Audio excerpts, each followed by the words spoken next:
Hello guys, ഇന്നത്തെ വീഡിയോയിലേക്ക് എല്ലാവർക്കും സ്വാഗതം. ഇന്നത്തെ വീഡിയോയിൽ നമ്മൾ സംസാരിക്കാൻ പോകുന്നത് റിയൽമി XT എന്നൊരു സ്മാർട്ട് ഫോണിനെ പറ്റിയാണ്. റിയൽമി XT എന്ന സ്മാർട്ട് ഫോൺ ഇന്ത്യയിൽ ലോഞ്ച് ചെയ്യാൻ പോകുന്നത് സെപ്റ്റംബർ ലാസ്റ്റ് വീക്ക് ആയിരിക്കും. ഇതിനെപ്പറ്റിയുള്ള ഡീറ്റെയിൽസ് റിയൽമി 5 അതേപോലെ റിയൽമി 5 Pro എന്നീ സ്മാർട്ട് ഫോൺസിൽ ലോഞ്ച് ഇവൻറ്റിൽ ലാസ്റ്റായിട്ട് നമുക്ക് അവർ പറയുകയുണ്ടായി. അപ്പം നിങ്ങൾക്ക് എല്ലാവർക്കും തന്നെ റിയൽമി 5 അതേപോലെ 5 Pro എന്നീ സ്മാർട്ട് ഫോൺസ് ബഡ്ജറ്റിലെ കിങ് എന്ന് വേണമെങ്കിൽ നമുക്ക് പറയാം. റിയൽമി 5 നമുക്ക് ലഭിക്കുന്നത് ഏകദേശം 10,000 രൂപയ്ക്കും റിയൽമി 5 Pro എന്ന് പറയുന്നത് നമുക്ക് 15,000 രൂപയ്ക്കാണ് ലഭിക്കുന്നത്. അപ്പം 10,000 രൂപയ്ക്ക് ഒരു കോഡ് ക്യാമറ സെറ്റപ്പുള്ള ആദ്യത്തെ സ്മാർട്ട് ഫോണാണ് റിയൽമി 5. ഇനി റിയൽമി XT എന്ന് പറയുന്ന സ്മാർട്ട് ഫോൺ എന്ന് പറയുന്നത് ഒരിക്കലും റിയൽമി 5 Proയുടെയോ റിയൽമി 5ൻ്റെ ഒരു അപ്ഗ്രേഡഡ് വെർഷൻ ഒന്നും അല്ല. ഇത് മെയിനായിട്ടും ഒരു റിയൽമി Xൻ്റെ ഒരു അപ്ഗ്രേഡ് വെർഷൻ നമുക്ക് വേണമെങ്കിൽ പറയാം. ഈ ഒരു സ്മാർട്ട് ഫോൺ മെയിനായിട്ടും കോമ്പീറ്റ് ചെയ്യാൻ പോകുന്ന റെഡ്മി K20 എന്ന സ്മാർട്ട് ഫോണുമായിട്ടാണ്. അപ്പോൾ K20യിൽ യൂസ് ചെയ്തിരിക്കുന്ന 730 എന്ന് പറയുന്ന സ്നാപ്ഡ്രാഗൺ 730 എന്ന സെയിം പ്രോസസ്സർ ആയിരിക്കും നമുക്ക് റിയൽമി XTയിൽ കാണാൻ സാധിക്കുന്നത്. അതേപോലെ തന്നെ റിയൽമി XTയിലെ ഡിസ്പ്ലേ പറ്റി പറയുന്ന സമയത്ത് നമുക്ക് ഇവിടെ ഒരു 6.5 ഇഞ്ച് ഫുൾ HD+ ബെസൽലെസ് എമൗണ്ട് ഡിസ്പ്ലേ ആയിരിക്കും നമുക്ക് ലഭിക്കുന്നത്. റിയൽമി Xലെ പോലെ തന്നെ ആയിരിക്കും ബിൽഡ് ക്വാളിറ്റിയും അതേപോലെ തന്നെ ഡിസ്പ്ലേ ക്വാളിറ്റിയൊക്കെ സെയിം റിയൽമി X പോലെ തന്നെ ആയിരിക്കും നമുക്ക് കാണാൻ സാധിക്കുന്നത്. റെഡ്മി K20ൽ നമുക്ക് ബാക്കിൽ ഗ്ലാസ് ബോഡിയാണ് ലഭിച്ചത്. പക്ഷേ റിയൽമി XTയിലേക്ക് വരുന്ന സമയത്ത് ഗ്ലാസ് ബോഡി ലഭിക്കാൻ ചാൻസ് വളരെയധികം കുറവാണ്. കാരണം റിയൽമി എപ്പോഴും ബഡ്ജറ്റിലാണ് കോൺസെൻട്രേറ്റ് ചെയ്യുന്നത്. അതായത് എങ്ങനെയൊക്കെ മാക്സിമം പ്രൈസ് കുറച്ച് നല്ല സ്പെക്സ് ഉൾപ്പെടുത്താനാണ് ശ്രമിക്കുന്നത്.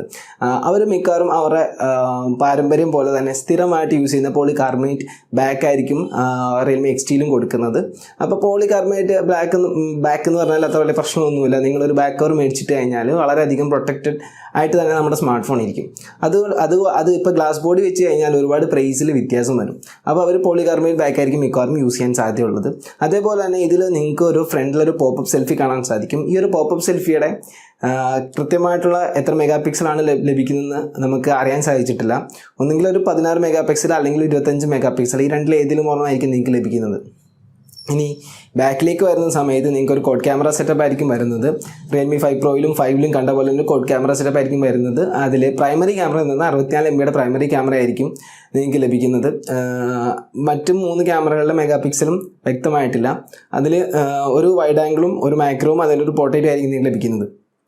ഇനി ഈ ഒരു സ്മാർട്ട് ഫോൺസ് വേരിയൻസ് വരുന്നത് 6GB 128GB വേരിയൻറ്റും അതേപോലെ തന്നെ 8GB 256GB വേരിയൻ്റ് ആയിരിക്കും മാർക്കറ്റിൽ വരുന്നത്. അതിൽ ബേസ് വേരിയൻറ്റിൻ്റെ വില ഏകദേശം 20,000 രൂപയ്ക്കുള്ളിലായിരിക്കും നിൽക്കുന്നതാണ് അറിയാൻ സാധിച്ചത്. ഇനി ബാറ്ററി ബാക്കപ്പിൻ്റെ കാര്യം പറയുന്ന സമയത്ത് റിയൽമി Xൽ ബാറ്ററി ബാക്കപ്പിനെ പറ്റി ഒരുപാട് കംപ്ലയിൻറ്റ്സ് വന്നിരുന്നു. അതുകൊണ്ട് തന്നെ റിയൽമി ഇതിൽ 4000 mAh കൂടുതലായിട്ട് കുറച്ച് 4000-4500 ഇടയ്ക്കോ അല്ലെങ്കിൽ 4000-5000 ഇടയ്ക്കോ ഉള്ള ഒരു ബാറ്ററി ആയിരിക്കും മിക്കവാറും കൊടുക്കാൻ സാധ്യതയുള്ളത്. പിന്നീട് നിങ്ങൾക്ക് ഇതിൽ വോക്ക് ചാർജിങ് സപ്പോർട്ടഡ് ആയിരിക്കും. അപ്പോൾ റിയൽമി Xൻ്റെ ഒരു കറക്റ്റായിട്ടുള്ള ഒരു അപ്ഗ്രേഡഡ് വെർഷൻ ആയിരിക്കും റിയൽമി XT എന്ന് പറയുന്നത്. സെപ്റ്റംബർ ലാസ്റ്റാണ് ഇത് ലോഞ്ച് ചെയ്യുന്നത്. ഏകദേശം 28-29 ആ ഒരു തീയതികളിലായിരിക്കും മിക്കവാറും റിയൽമി ലോഞ്ച് ചെയ്യുന്നത്. കാരണം റിയൽമിയുടെ സ്മാർട്ട് ഫോൺസ് എല്ലാം തന്നെ ആ ഒരു ഡേറ്റിൽ ഒക്കെ തന്നെയാണ് ലോഞ്ച് ചെയ്യാറുള്ളത്. ഇനി വേറൊരു കാര്യം ഞാൻ പറയാനുള്ളത്, ഓഗസ്റ്റ് 29 റെഡ്മി നോട്ട് 8 ലോഞ്ച് ചെയ്യും. അതായത് ചൈന ലോഞ്ച് ചെയ്യും. അപ്പോൾ ഏകദേശം സെപ്റ്റംബറിൽ ആ ഒരു ടൈം ആകുമ്പോഴത്തേക്ക് ഇന്ത്യയിലും റെഡ്മി നോട്ട് 8 സീരീസ് വരാൻ സാധ്യതയുണ്ട്. അപ്പം മെയിനായിട്ടും റെഡ്മി നോട്ട് 8 ഈ ഒരു സ്മാർട്ട് ഫോൺ ചെറുതായിട്ടൊരു കോമ്പീറ്റർ ആവാൻ ചാൻസ് ഉണ്ട്. അതേപോലെ തന്നെ ഇന്നലെ ഒരു 2 ദിവസം മുമ്പ് റിയൽമിയുടെ ഒരു പുതിയ സ്മാർട്ട് ഫോൺസിൻ്റെ ഒരു ചെറിയൊരു ലീക്കും കാര്യങ്ങളും ഒക്കെ ഇട്ടിട്ടുണ്ട്. റിയൽമി ഇപ്പം ഫുള്ളി റെഡ്മിയെ എങ്ങനെയൊക്കെ തകർക്കാമോ അങ്ങനത്തെ രീതിയിലൊക്കെ സ്മാർട്ട് ഫോൺസ് ലോഞ്ച് ചെയ്തുകൊണ്ടിരിക്കുകയാണ്. അടുപ്പിച്ചാണ് അവർ സ്മാർട്ട് ഫോൺസ് ലോഞ്ച് ചെയ്യുന്നത്. അപ്പോൾ ഇനി റിയൽമി XT മാർക്കറ്റിലേക്ക് വരുമ്പോൾ എങ്ങനെയാണെന്നുള്ളത് നമുക്ക് അന്നേരം കാണാം. അപ്പോൾ റിയൽമി XTയെ പറ്റി എനിക്കറിയാവുന്ന കാര്യങ്ങളെല്ലാം ഞാൻ ഒരു വീഡിയോയിൽ പറഞ്ഞിട്ടുണ്ട്. അപ്പോൾ നിങ്ങൾ ഈ ഒരു വീഡിയോ ഇഷ്ടമാകുകയാണെങ്കിൽ തീർച്ചയായിട്ടും ചാനൽ സബ്സ്ക്രൈബ് ചെയ്യുക. തുടർന്ന് ബെല്ലൈക്കൻ കൂടി ഇനേബിൾ ചെയ്ത് വെക്കുക. അടുത്ത വീഡിയോ കാണുന്നവരെ ബൈ ബൈ.